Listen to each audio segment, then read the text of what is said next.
कभी सोचा है कि सियासत की इस उलझी हुई और अक्सर शोर शराबे वाली दुनिया में क्या कोई ऐसा तरीका हो सकता है जिससे व्यवस्था लाई जा सके? एक ऐसा तरीका जो भावनाओं से ज्यादा सबूतों पर चले। आज हम इसी बात की गहराई में जाएंगे। हम देखेंगे कि कैसे डेटा पॉलिटिक्स को सिर्फ एक अंदाजे के खेल से निकालकर एक विज्ञान की शक्ल दे सकता है। ये एक बहुत ही बुनियादी सवाल है ना?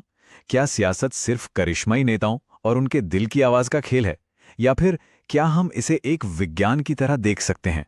मतलब एक ऐसा सिस्टम जहां फैसले अंदाजों पर नहीं बल्कि ठोस सबूतों पर लिए जाएं। चलिए इस सोच में थोड़ा और गहरे उतरते हैं। राजनीति का मैदान अक्सर एक घने कोहरे जैसा लगता है। बहुत शोर, बहुत धुंध और रास्ता साफ नहीं दिखता। फैसले लेना मुश्किल हो जाता है। लेकिन जरा सोचिए, क्या हो अगर हमारे पास इस कोहरे को चीरने के लिए और आगे का रास्ता साफ देखने के लिए कुछ मजबूत टूल्स हों। देखिए, पुराने समय में ज्यादातर राजनीतिक फैसले व्यक्तिगत अनुभव या कह लीजिए दिल की आवाज पर आधारित होते थे।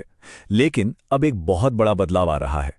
हम एक ऐसे दौर में हैं जहां डेटा हमें अंदाजे लगाने से हटाकर असलियत को समझने की तरफ ले जा रहा है। यह बिल्कुल वैसा ही है जैसे किसी कला को विज्ञान में बदल देना।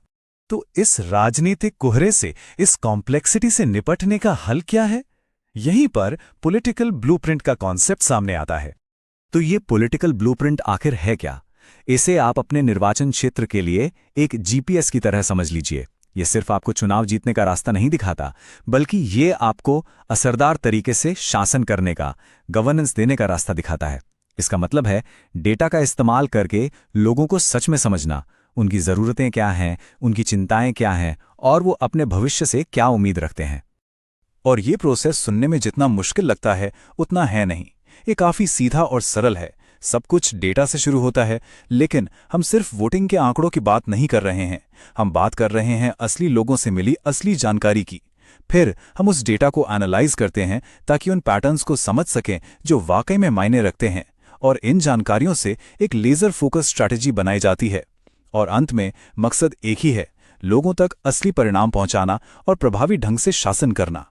ठीक है, ये सब बातें सुनने में तो अच्छी लगती हैं, लेकिन असल दुनिया में ये कैसे काम करता है? आइए इसे बेहतर समझने के लिए एक केस स्टडी देखते हैं।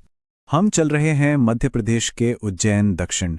ये सीट पारंपरिक रूप से भाजपा का एक गढ़ रही है और यहाँ के वोटर काफी सक्रिय और जागरूक माने जाते हैं। और जब हम किसी भी क्षेत्र के लोगों की बात करते हैं तो ये याद रखना बहुत जरूरी है कि लोकतंत्र में हर आवाज की अपनी एक गरिमा होती है। सूचित और जिम्मेदार नागरिक संवाद ही इसकी नींव है। अब जरा इस नंबर पर एक नजर डालिए, 7.04%। पहली नजर में ये आपको शायद सिर्फ एक मामूली सा प्रतिशत लगे, लेकिन राजनीति में नंबर कभी भी सिर्फ नंबर नहीं होते। हर नंबर के पीछे कहानी छुपी होती है, और ये नंबर एक बहुत ही दिलचस्प कहानी की शुरुआत है। ये 2023 के चुनाव में जीत का अंतर था, और जो बात इसे खास बनाती है वो ये है कि ये अंतर लगातार घट रहा है। आप देखिए, सिर्फ 5 सालों में जीत का मार्जिन करीब करीब 6,000 वोटों से कम हो गया। ये एक बहुत बड़ा संकेत है। यह हमें बताता है कि भले ही सीट एक ही पार्टी के पास रही हो, लेकिन जमीन पर वोटर्स के बीच कुछ बदल रहा है, एक तरह की बेचैनी है। और जब हम असल वोट शेयर को देखते हैं तो ये कहानी और भी साफ हो जाती है। ये एक बहुत ही करीबी मुकाबला था, कोई एक तरफा जीत नहीं थी। इसका सीधा मतलब है कि इस निर्वाचन क्षेत्र में हर एक वोट की कीमत है। और कहानी में एक और पहलू जुड़ता है। जब हम देखते हैं कि यहां ज्यादा से ज्यादा लोग वोट डालने के लिए बाहर आ रहे हैं, पिछले 30 सालों में वोटिंग प्रतिशत लगातार बढ़ा है। ये वो वोटर्स नहीं है जिन्हें कोई फर्क नहीं पड़ता। ये वो लोग हैं जो जागरूक हैं और जो चाहते हैं कि उनके चुने हुए नेता उनकी आवाज सुने। तो ये सब हमें एक बहुत जरूरी सवाल पर ले आता है।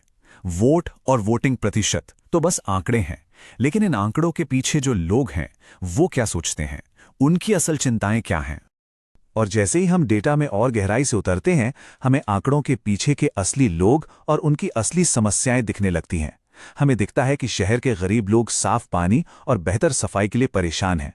हमें सुनाई देता है कि स्थानीय व्यापारी रुके हुए प्रोजेक्ट्स और खराब सड़कों से कितने निराश हैं।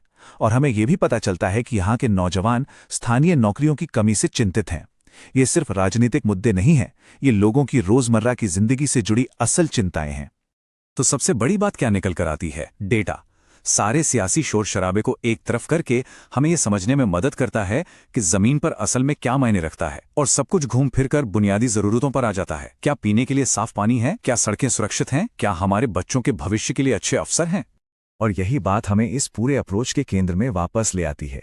ये सब कुछ डेटा को एक मकसद के साथ जोड़ने के बारे में है। इस एक लाइन की ताकत को समझिए। चुनाव का मतलब है शासन के लिए डेटा इंजीनियरिंग। इसका मतलब है कि चुनाव सिर्फ एक राजनीतिक मुकाबला नहीं है, ये एक मौका है एक बहुत बड़ी डेटा इंजीनियरिंग करने का, ताकि उन लोगों की बेहतर सेवा की जा सके जिनका आप प्रतिनिधित्व करना चाहते हैं। और इस डेटा को बहुत जिम्मेदारी से संभालना होता है। भारत के डीपीडीपी कानून के तहत हर नागरिक की प्राइवेसी और सहमति का सम्मान करना हमारी संवैधानिक और नैतिक जिम्मेदारी है। और इस नजरिए के फायदे सिर्फ चुनाव जीतने तक ही सीमित नहीं है, बिल्कुल नहीं। ये विश्वास बनाने के बारे में है। ये इस बात को पक्का करने के बारे में है कि जो वादे किए गए हैं वो पूरे भी हों। ये राजनीति के खेल से ध्यान हटाकर लोगों की असल जरूरतों पर लाने के बारे में है। संक्षेप में, ये डेटा को लेकर उसे लोगों की गरिमा और बेहतर जीवन में बदलने के बारे में है। तो मैं आपको इसी एक सवाल के साथ छोड़कर जाता हूं। जरा कल्पना कीजिए कि अगर हर राजनीतिक नेता अपने क्षेत्र में इसी तरह की स्पष्टता और गहरी समझ के साथ काम करे, तो हमारे शासन करने का और सेवा करने का तरीका कितना बदल सकता है।